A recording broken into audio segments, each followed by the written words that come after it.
نه ایران بد نیست، مسئولینش به گوه کشیدن این اقتصاد شخمی رو. هرچه زودتر امیدواریم که این اقتصاد.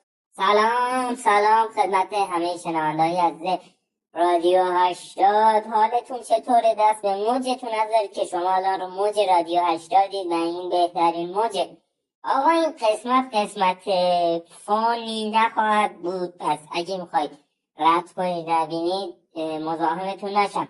امروز که دارم این رادیو رو ضبط میکنم یک شنبه 23 ینویه 1404 هستیم. قیمت بنزین شده 5000 تومان، دلار 128000 تومان. البته پر کرده داره 130 هم کم کم پر میکنه. سکه طلا البته 138 میلیونه. یعنی همین الان بخوای با یکی ازدواج کنی، یه دختری باشه که 100% باشه، همه چیش اوکی باشه، 10 تا سکه مهرش کنی میشه چی؟ میشه 1,300,000. 1,380,000,000 تومان. به زبون راحته. ببینید واقعا دارم میگم، خودم به عنوان یه جوانی که دارم تو این مملکت بالاخره کار میکنم، پول در میارم، سخت شده، واقعا سخت شده. بعد نمیدونم مسئولین چرا اینجورین. مسئولین اصلا بابا خب بگو بنزین گرون شده دیگه. نه ما 3 سهمیه دادیم، این 3 سهمیه فلان 2 سهمیه رو که زدید آقا بنزین آزاد الان شده 5000 تومان. به چه ماشینایی تعلق نمیگیره؟ به ماشینای صفر تعلق نمیگیره، به اونایی که 2 تا ماشین دارن تعلق نمیگیره. حالا ما اصلا قصه اونا رو نداریم، جزوی از محدودی تعلق میگیره. من 3000 تومان با کارت فکر کنم شده 3000 تومان. داری چی کار میکنن؟ دارن توی مملکت چی کار میکنن؟ واقعا سخته. ببینید واقعا سخته. شاید الان ما خیلی کم رنگ شدیم، اصلا به چشم نمیان. ولی خب چرا به چشم بیان؟ چشامونو باز میکنیم، باید بریم سر کار، پول در میاد، به ریال پول در میاریم، به دلار خرج میکنیم. این وضع زندگیه، این وضع روزگاره. شاید نمیدونم تو تاریخ از ما چگونه نامه برن، اصلا بگن چی شده فلان شده، ولی خب بهتره که بدونم که این وضع زندگی بوده. واقعا سخته. چرا؟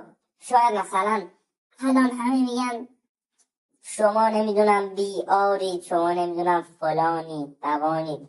آقا بیار نیستیم، کار میکنیم پس بر نمیاد. صبح میدوی، شب میدوی، مثل سگ جو میکنی، بعد هیچی به هیچی.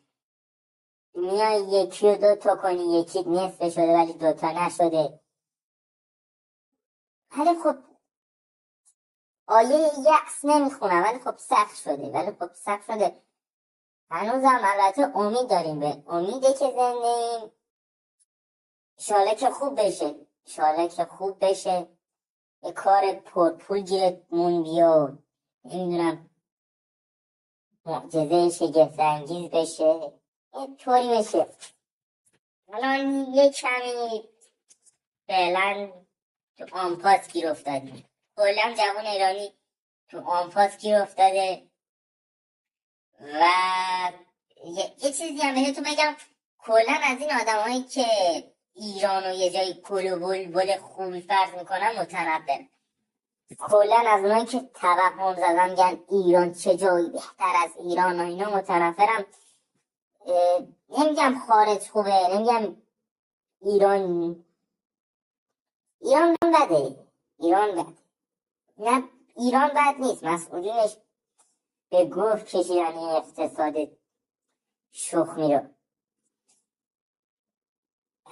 هرچه زودتر امیدواریم که این اقتصاد خوب بشه، بیاد سر جاش، که اینم بعید میدونم. ولی خب ما هنوز سر پاییم، جوان ایرانی سلام.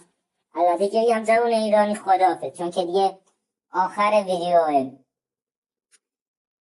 کار کنید، تلاش کنید، رو خودتون فکرتون متمرکز باشید. واقعا داره سخت میشه و سخته، میدونم سخته. ما باید قوی باشیم، بالاخره که یه اتفاق میفته، همیشه که اینجوری نمیمونه. شاید بشه، کوچه ما هم عروسی میشه، ولی خب سخت شده. اینو امروز گفتم که شاید بعدها بخوایم دوباره یادآوری و تاکید کنیم. کاری باری داشتید، در خدمت شما هستم. مستر صدا. بای.